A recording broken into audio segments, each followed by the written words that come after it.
Well, good morning again, everybody. Welcome to the Team Excellence Call. This is Lynn Gardner calling in from beautiful Virginia. It's spring. It's springing. I'm so happy. It's one of my favorite times of the year. Fall is actually my very favorite time of the year for a lot of other different colorful reasons, right? It's always such an honor to be on this side of the call with you. And it's so awesome, as we spend a few minutes together before I close out the lines, hearing people, coast to coast, spreading the message that we have. It's an honor to be a part of that. And that's all thanks to Omar Ramirez and his vision to unify us. So thanks to him, an amazing leader and a wonderful friend. I hope you'll be joining us again in Virginia, October 11th through 13th for the 4th Annual Living Waters Leadership Retreat. If you haven't been here, again, you have no idea what you're missing. And if you haven't been here, you may not be aware that we're in horse country. Horse and wine are leading industries here. We have, over 40 wineries. I don't even know how many breweries now, but from the horse side of things, we have everything from polo racing to, regular horse track racing and therapeutic riding and recreational riding. In fact, our county is home to 20,000 horses, the largest population of horses in the state of Virginia. According to our Office of Economic Development, our county hosts 130 horse shows and events every year. It's a big deal here, and it's big business. I love and I appreciate the beauty of horses, from watching those polo matches, one of my favorite things, to horse racing, to the Kentucky Derby you guys hear about every year. But I've never wanted to own a horse of my own. They are a lot of work. They're a major commitment, and they absorb a whole lot of money. And I was far too focused on raising 4 kids to consider, raising a horse too, right? But they're incredible creatures. They're powerful creatures. And I think that's why Christ is going to be returning, riding a white horse, the white for, victory, and purity and all that stuff. But the horse being a sign of power and strength. The average weight of a horse is 1,000 pounds. That's all muscle and strength. And they can run like the wind for the massive creatures that they are.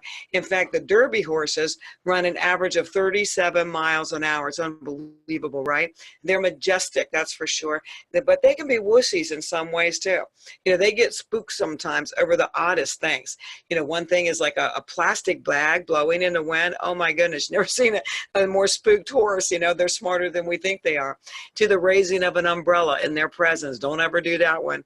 To a garden hose that reminds them of a snake, which is, the horses are terrified of snake, or at least most of them are. And it's kind of funny when you think about 1,000-pound animal afraid of a tiny little reptile. But that's a lot like we are, isn't it? Afraid of things that have no potential to harm us whatsoever.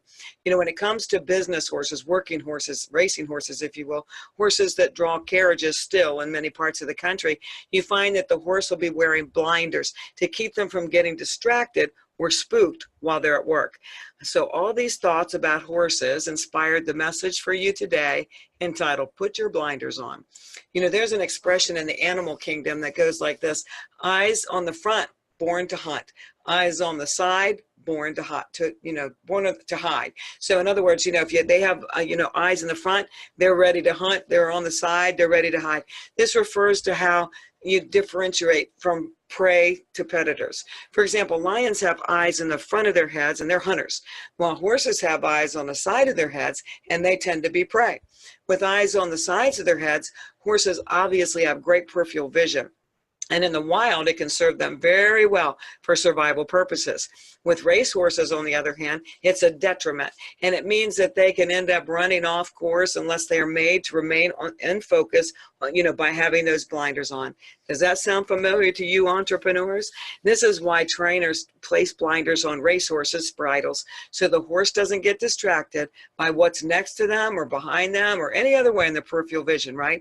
If you've ever visited Amish country, for instance, where those horse-drawn carriages are the only means of transportation for the Amish people, you'll always see blinders. It wouldn't be possible to ride that carriage or for them to be willing to pull that carriage down Main Street amidst all the confusion children and the cars and everything that would spook them. The blinders also prevent the horse from getting, distracted, of course. And I ask you, where are your eyes? On the hunt for opportunity, or are you focused on what's ahead of you? Or are you just trying to hide from everything on the sidelines? Our ride through this life isn't easy, and it's riddled with things that can distract us or even spook us if we're not careful. The question is, do we allow those things to guide us or spook us, or do we put on blinders so we can stay focused just the same as it's done for a horse? No matter how smart you think you are, or how balanced you are, or how much self-control you think you have, nobody can focus on the peripheral and still stay focused on what's ahead. You can't look straight ahead and peripheral at the same time. It isn't possible. Just try it while you're on the phone. You can't do both. All those distractions should be on the sidelines of your life, and your attention should be on what you hope to accomplish in your life and in your business. When you allow yourself to be distracted, for instance, by things like politics or the horrific thing, Sri Lanka, that happened over Easter, if you just allow yourself to stay there, you won't be building much of a life or a business unless you put your blinders on and refuse to focus on those things that spook you. Putting blinders on a horse doesn't mean that the rest of the world disappears or that the horse won't ever be a part of it again. But those blinders keep the horse focused while they do their job. Without those blinders, the horse would get distracted and spooked, and it wouldn't be a whole lot of use in the business world of horses. The business horses need those blinders, as much as they need food. And you should have a good set of blinders of your own. Don't allow those things that spook you to get you off track. It's ridiculous. Don't focus on things off to the side that you don't fully understand yet, like how to explain our mission or the details of a comp plan, for instance. When you take off your blinders, all those things will spook you, and you will fail as surely as you breathe. Your business needs blinders as much as it needs food too. But for some reason, people refuse to put them on, and they're distracted by zillions of things that will not lead to a well-balanced life or a well-balanced successful business, and they're too spooked to stay on track because of it. Don't focus on what you don't know. Don't focus on what you think you can't do. Don't focus on what everybody else is doing. Don't focus on how many people don't show up for your meetings. Don't focus on losing an opportunity because somebody said no. Don't focus on how few sales you've made. Don't focus on the balance in your checkbook. Don't focus on criticism from friends or family. Don't focus on what others might be doing wrong that you don't like. Don't focus on politics unless you're a politician. Don't focus on world affairs. It'll spook the stew out of you. Don't focus on tragedies. Don't focus on how long it's taken you to build this business. Don't focus on people on your team that aren't working it. Don't focus on how many times you've been told no. It's just the beginning, right? Don't focus on the other guys making ionizers. Don't focus on another product coming down the pike. Don't focus on people coming and going in our business. Don't focus on who said this and who said that. When you look at all the things you shouldn't be focusing on, is it any wonder why you're too spooked to run this race? Winners wear blinders. They look ahead. They don't allow what's on the sidelines of life to distract them from running the race. Just like the business course, successful people will take the blinders off at the end of the day and focus on their family, and they might even watch a little bit of the news. But when winners are racing, you can bet they got blinders on. So do you have a set of blinders, or you just refuse to wear them? Try to visualize what a racehorse looks like. You've all seen them, maybe watching a derby, right? When it's headed to the gate, something spooks it. It gets so spooked it wants to stay away from the very thing that might lead it to victory. But it gets spooked.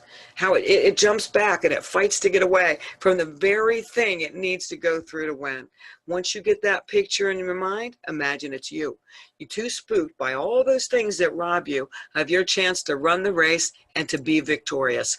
If you're a person of faith, then you should already know that God's got it. No matter what it is that you like to look at on the sidelines, He's already got it. He'll handle the politics and the violence and all those spooky things, and vengeance will always be His. All we have to do is put blinders on and run that race with everything we've got. And you know what? We will always win every single time with blinders, and a good set of blinders and a whole bunch of determination. So my $64 question today for you is, are you Are you that hunter with your head, your eyes straight ahead? That's where the eyes are on the human body. We should be looking ahead. We shouldn't have them on the sidelines spooking us into not doing what we were born to do. So guys, get your blinders on. And again, I want you to take on this day. I hope you'll ponder it a little bit. You've all seen a spooked horse. You've all seen that they're ready to go into the gate that might lead to their victory. You're ready to go into the gate that might lead to your victory. And many of you are just like that horse. Every little thing you think about on the sidelines, because you don't have your blinders, you won't go to the gate. And if you don't go to the gate, you can't run the race. And if you don't run the race, you can't win. So guys, go make it a victorious day. Put those blinders on. Focus on good things. You know, we're told in the Bible what to think. We're told what to fill our minds with. And God knows you do that through this whole self-improvement journey. But it takes a little action too, not just doing business things. Get those blinders on. Stay focused. Run the race. You're a winner. I know what's possible for you. I know what's possible for me. So you guys go out and make it a great day. I'll see you at the top, and I'll see you next week. Take care. Bye-bye.